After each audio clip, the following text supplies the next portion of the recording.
बिस्मिल्लाहिर्रहमानिर्रहीम।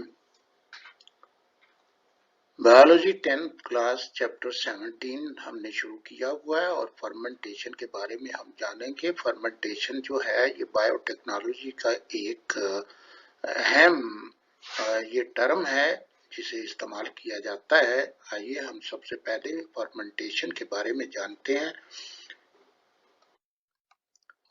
Fermentation, we know that in cellular respiration glucose molecule goes through the oxidation reduction reaction to release energy in the form of ATP। ये cellular respiration के नतीजे में glucose का molecule जो है वो ऑक्सीडेशन और रिडक्शन रिएक्शन की सूरत में एनर्जी जो है वो रिलीज करता है एटीपी की सूरत में। और ये 9th क्लास में आप सेलुलर रिस्पायरेशन के बारे में बखूबी पढ़ चुके हैं। फर्मेंटेशन, अब हम ये देखते हैं। Fermentation is the process in which there is incomplete oxidation reduction of glucose। तो ये इसकी डेफिनेशन में आप फर्मेंटेशन की डेफिनेशन में ये बात आप जरूर कहेंगे कि ये एक प्रोसेस है जो कि incomplete oxidation reduction of glucose पर मुनहसर है। Fermentation has been in the knowledge of man since centuries।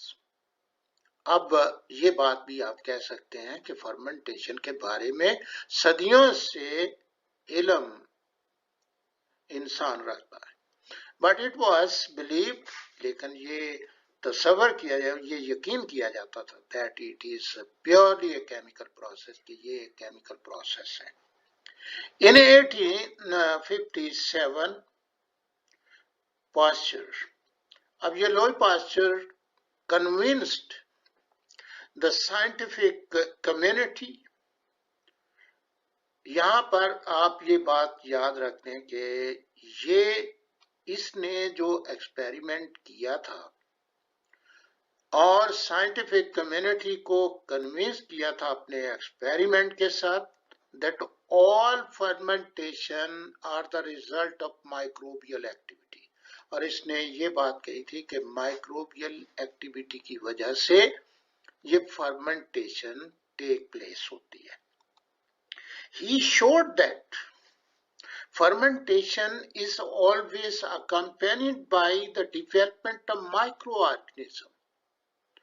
यहाँ ये लफ्ज माइक्रोबियल एक्टिविटी कहा है और जाहिर है कि इसकी मजीद एक्सप्लेनेशन में उसने कहा कि माइक्रो ऑर्गेनिज्म की डेवलपमेंट, यानी उनकी डेवलपमेंट की वजह से, ये पैदा होने की वजह से जो है ये फर्मेंटेशन होती है। Now there are many kind of fermentation.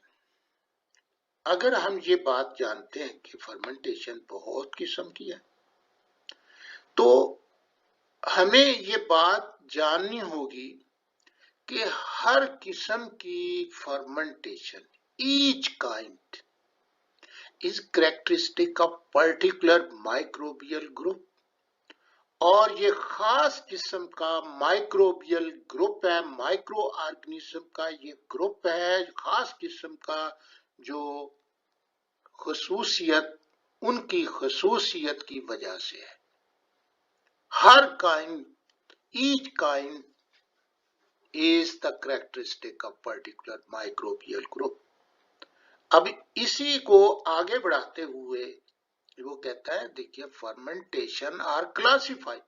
Fermentation को हम क्लासिफाई करते हैं in terms of the product form. जो प्रोडक्ट बनती है उसी इस्तेलाह से हम इस फर्मेंटेशन का नाम रखते हैं और उसे क्लासिफाइड करते हैं। ये बात आपको बखूबी इससे जान लेनी चाहिए कि फर्मेंटेशन बहुत सी अकसाम है और हर फर्मेंटेशन जो है वो पर्टिकुलर माइक्रोबियल ग्रुप की वजह से होती है, और इसकी क्लासिफिकेशन जो फर्मेंटेशन की करते हैं वो प्रोडक्ट के नाम से करते हैं। The initial step of carbohydrate fermentation, और ये एक कार्बोहाइड्रेट फर्मेंटेशन को हम लेते हैं और इस फर्मेंटेशन के बारे में हम अभी इसी तक बात को रखते हैं। तो इसमें identical to those of respiration, क्योंकि ये कार्बोहाइड्रेट की फर्मेंटेशन जो है वो सेलुलर रिस्पायरेशन के मुताबिक है, और सेलुलर रिस्पायरेशन में अब हम देखते हैं कि कौन से स्टेप जो है वो इनिशियल स्टेप कौन सा है जो यहाँ वकू पजीर होता है। द प्रोसेस बिगिंस, ये प्रोसेस शुरू होता है, ये वकू पजीर होता है इनिशियल स्टेप से। वो इनिशियल स्टेप कौन सा है? विद ग्लाइकोलाइसिस, और ये ग्लाइकोलाइसिस। तो ग्लाइकोलाइसिस जो है ये with the help of enzyme hexokinase के जरिए ग्लूकोज जो है, in which the glucose molecule is broken into 2 molecules of pyruvic acid, और ये 3 कार्बन प्रोडक्ट है।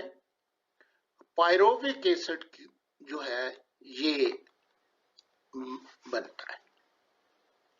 ये इसका पहला प्रोसेस है, इनिशियल स्टेप है, जो कार्बोहाइड्रेट की सूरत में हमने ये देखा कि ग्लूकोज जो है ये एंजाइम के जरिए, इसमें कोई ऑक्सीजन या कोई, वैसे भी ये स्टेप में पायरोविक एसिड, और ये पायरोविक एसिड सेलुलर रिस्पायरेशन में भी इसका इनिशियल स्टेप है जिसमें ये पायरोविक एसिड बनता है। Different microorganisms proceed the further reaction, और मजीद रिएक्शन जो है वो मुख्तलिफ किस्म के माइक्रो ऑर्गेनिज्म जो है करते हैं इन डिफरेंट वे, और मुख्तलिफ तरीकों से। It result in the formation of various product, और फिर मुख्तलिफ अक़साम की प्रोडक्ट बनाते हैं, किससे? पायरोविक एसिड से। तो मुख्तलिफ किस्म के माइक्रो ऑर्गेनिज्म पायरोविक एसिड से मुख्तलिफ किस्म की प्रोडक्ट बनाते हैं। देखिए, 2 बेसिक प्रोडक्ट जो बनती हैं, या basic type of carbohydrate fermentation, तो यहाँ पे हम इन 2 का जिक्र करेंगे। और ये आपके सामने ग्लूकोज है, ग्लूकोज जो है ग्लाइकोलाइसिस होकर पायरोविक एसिड बनता है। पायरोविक एसिड से एथेनॉल बन सकता है, लैक्टिक एसिड बन सकता है, और भी बहुत से जो ऑर्गेनिक एसिड्स हैं वो बनते हैं। Carbohydrate fermentation and it's product जो है, अब हम इसे alcoholic fermentation by yeast, or this fermentation is carried out by the many types of the yeast such as Saccharomyces cerevisiae, और yeast जो है यूनिसेलुलर फंजाई है, और इनकी ये जब पायरोविक एसिड के आगे मजीद जो फर्मेंटेशन करके इसको अल्कोहल में तब्दील करते हैं और ये प्रोडक्ट देते हैं, तो इसे अल्कोहलिक फर्मेंटेशन कहते हैं। तो देखिए, फर्मेंटेशन, अल्कोहलिक फर्मेंटेशन जो है वो बात तो इतनी है, ये इसकी डेफिनेशन बनती है। और आगे जब बढ़ते हैं तो हम ये देखते हैं कि this process is quite important, ये बहुत अहम है, और it is used to produce the bread, beer, wine, distilled spirit. अब इसमें जो ब्रेड बनाने के लिए वहां भी एथेनॉल बनता है, और बियर में भी एथेनॉल है, वाइन में भी एथेनॉल है, और डिस्टिल्ड स्पिरिट जो है ये भी एथेनॉल होता है। तो देखिए, ये उसने इम्पोर्टेंस इसकी जो है वो उसका इजहार किया है। In this process the carbon dioxide is removed from the pyruvic acid, pyruvic acid से कार्बन डाइऑक्साइड जो है वो रिमूव होती है। द प्रोडक्ट एसिटाल्डिहाइड जो है ये फॉर्म होता है, और acetaldehyde is then reduced to ethanol, और ये एथेनॉल में तब्दील हो जाता है। carbon dioxide produced during this fermentation causes the rise of the bread. तो ये ब्रेड के लिए उसने खास तौर पर आपको फूली हुई नजर आती है, तो ये कार्बन डाइऑक्साइड होती है जो उसके राइज होने के लिए या उसमें कैविटी जो है वो प्रोड्यूस हो जाती हैं। तो ये एक बात उसने, क्योंकि उसे जब हीट किया जाता है तो कार्बन डाइऑक्साइड उसमें से इवॉल्व हो जाता है। Now the second, the lactic acid fermentation by bacteria. In this process, the pyruvic acid is reduced to the lactic acid. तो lactic acid जो है इसका फार्मूला, जो इसका मॉलिक्यूलर फार्मूला C3H6O3 है और ये इसका स्ट्रक्चरल फार्मूला भी है और it is carried out by the many bacteria, और ये बहुत से बैक्टीरिया हैं जो ये लैक्टिक एसिड बनाते हैं। यहाँ पे एक बैक्टीरिया नहीं है और बहुत से बैक्टीरिया हैं। स्ट्रेप्टोकाकिस है एंड मैनी लैक्टोबैसिलस स्पीशीज है जो इस लैक्टिक एसिड को प्रोड्यूस करते हैं। It is a quite important, ये बहुत अहम है इन डेयरी इंडस्ट्री, और डेयरी इंडस्ट्री में यानी मिल्क से योगर्ट वगैरह बनाना जो है वो इसमें डेयरी इंडस्ट्रीज के अंदर जो है ना इसकी बड़ी अहमियत है। और where it is use for storing milk and also for the production of the various type of cheese. तो ये इसकी इम्पोर्टेंस है। अब अल्कोहलिक की भी इम्पोर्टेंस बयान की गई है और इस लैक्टिक एसिड फर्मेंटेशन की भी ये इम्पोर्टेंस साथ ही बयान कर दी गई है, और ये डेफिनेशन ऊपर जो है वो इसी तरह ही है। In this process the pyruvic acid reduce to the lactic acid, और किस वजह से होता है, ये मैनी बैक्टीरिया की वजह से होता है, और ये इसकी इम्पोर्टेंस डेयरी इंडस्ट्री में इसकी इम्पोर्टेंस जो है वो दी गई है।